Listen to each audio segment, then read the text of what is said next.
राधे राधे बंधुओं, बहुत स्वागत है आपका हमारे डिजिटल प्लेटफॉर्म स्तुति पर। बंधुओं, इस वीडियो में हम बात करेंगे कि इस साल देवशयनी एकादशी का पर्व कब मनाया जाएगा। इस व्रत को रखने से क्या लाभ प्राप्त होता है, इसका क्या महत्व है और व्रत के पारण का मुहूर्त क्या होगा, किस विधि से हमें पारण करना चाहिए। देखिए बंधुओं, सनातन धर्म में एकादशी तिथि बहुत महत्वपूर्ण मानी जाती है। प्रत्येक महीने दो एकादशी के व्रत होते हैं, एक कृष्ण पक्ष में और दूसरा शुक्ल पक्ष में। साल में कुछ 24 एकादशी के व्रत रखे जाते हैं। यदि अधिक मास हो तो इनकी संख्या 26 हो जाती है। इनमें से कुछ एकादशी को बहुत महत्वपूर्ण और बड़ी एकादशी माना जाता है। इसलिए शास्त्र कहते हैं कि यदि आप हर एकादशी का व्रत नहीं रख पा रहे तो साल की बड़ी एकादशियों का व्रत रख लेना चाहिए। आषाढ़ मास के शुक्ल पक्ष की एकादशी, जिसे देवशयनी एकादशी कहा जाता है, इस एकादशी को भगवान श्री हरि 4 महीने के लिए योग निद्रा में जाते हैं। चातुर्मास शुरू होते हैं।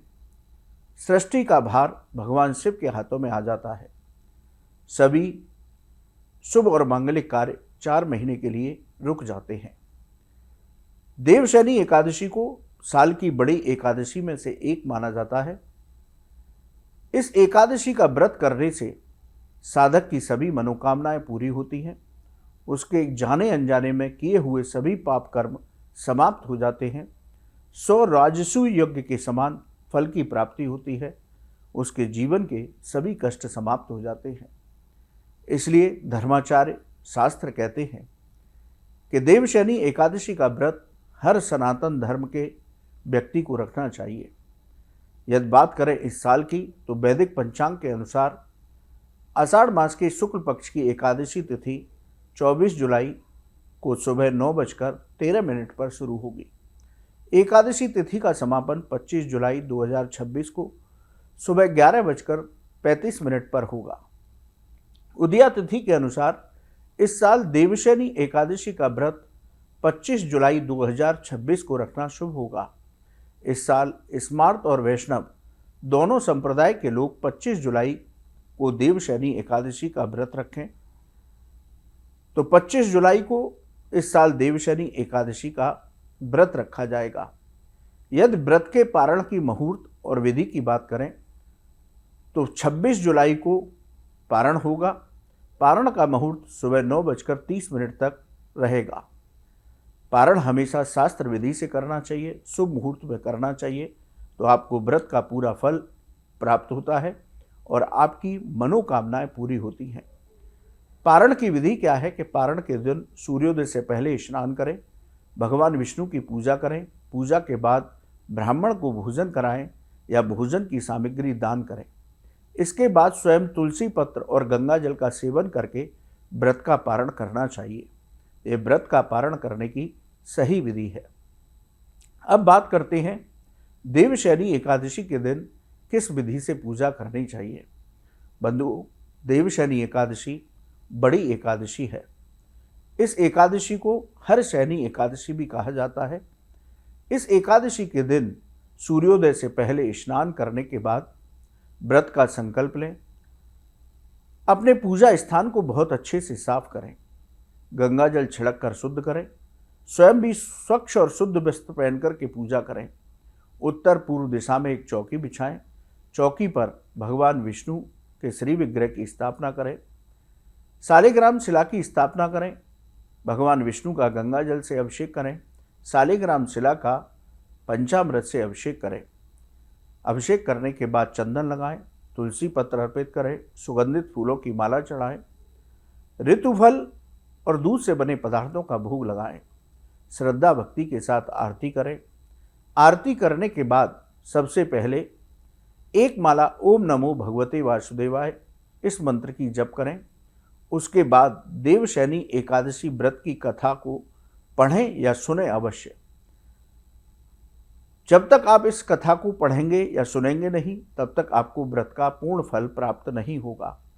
इसलिए जो लोग एकादशी का व्रत रखते हैं उन्हें द्वादशाक्षर मंत्र ओम नमो भगवते वासुदेवाय इस मंत्र की माला जप करने के बाद उस एकादशी की कथा को पढ़ना या किसी से सुनना चाहिए, तभी व्रत का पूर्ण फल प्राप्त होता है। तो आप देवशयनी एकादशी की कथा को सुनें। उसके बाद यदि आपके पास समय है तो आप गोपाल सहस्त्रनाम, विष्णु सहस्त्रनाम इत्यादि का पाठ कीजिए। बहुत शांत मन से पूरा दिन व्यतीत कीजिए, अपनी दैनिक दिनचर्या को करिए। शाम के समय भगवान की आरती पुनः कीजिए, तुलसी माँ की आरती कीजिए, तुलसी के पास घी का दीपक जलाइए और वहीं बैठकर एक माला पुनः ओम नमो भगवते वासुदेवाय मंत्र की जप कीजिए। अपनी सामर्थ्य के अनुसार ब्राह्मण और गरीबों को गौशाला में दान कीजिए, क्योंकि दान करने से अक्षय पुण्य की प्राप्ति होती है, जीवन के कष्टों का निवारण होता है, इसलिए दान अवश्य करना चाहिए। तो इस विधि से पूजा आप कीजिए तो आपको देवशयनी एकादशी व्रत का पूर्ण फल प्राप्त होगा। बंधु, देवशयनी एकादशी परम कल्याणकारी है। इस एकादशी के बाद चातुर्मास शुरू होता है और चातुर्मास के जो 4 महीने होते हैं जिनमें श्री हरि योग निद्रा में लीन होते हैं पाताल लोक में, क्षीर सागर में, तब सृष्टि का भार देवादिदेव महादेव के हाथों में होता है। इसलिए चातुर्मास की शुरुआत सावन मास से होती है, जो भगवान शिव का प्रिय मास है। तो बंधुओं, देवशयनी एकादशी के व्रत को आप शास्त्र विधि से कीजिए तो आपकी सभी मनोकामनाएं भगवान विष्णु अवश्य पूरी करेंगे। बंधु, आपको ये वीडियो कैसा लगा कमेंट बॉक्स में लिखें। राधे राधे। क्या आप जानते हैं श्री कृष्ण ही काली है? क्या आपको पता है राधा जी ने श्री कृष्ण के सामने कौन सी 3 शर्तें रखी थी? क्या आप जानते हैं कि द्रौपदी पिछले जन्म में कौन थी और उन्हें 5 पति कैसे मिले? स्तुति चैनल पर सोमवार से शुक्रवार हम लेकर आ रहे हैं ऐसी ही पौराणिक और रहस्यमय कहानियों की खास सीरीज, जहां हर कहानी में छिपा है धर्म, रहस्य और जीवन का गहरा सच। तो अभी स्तुति चैनल को सब्सक्राइब कीजिए और इस अद्भुत सफर का हिस्सा बनिए। इस वीडियो में दी गई जानकारी केवल पौराणिक मान्यताओं, धार्मिक विश्वासों और ज्योतिषीय तथ्यों पर आधारित है। स्तुति इनकी पुष्टि नहीं करता। किसी भी उपाय को अपनाने से पहले संबंधित विशेषज्ञ से सलाह जरूर लें।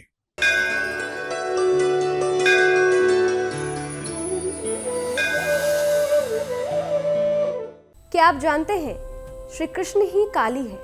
क्या आपको पता है राधा जी ने श्री कृष्ण के सामने कौन सी 3 शर्तें रखी थी? क्या आप जानते हैं कि द्रौपदी पिछले जन्म में कौन थी और उन्हें 5 पति कैसे मिले? स्तुति चैनल पर सोमवार से शुक्रवार हम लेकर आ रहे हैं ऐसी ही पौराणिक और रहस्यमय कहानियों की खास सीरीज, जहां हर कहानी में छिपा है धर्म, रहस्य और जीवन का गहरा सच। तो अभी स्तुति चैनल को सब्सक्राइब कीजिए और इस अद्भुत सफर का हिस्सा बनिए।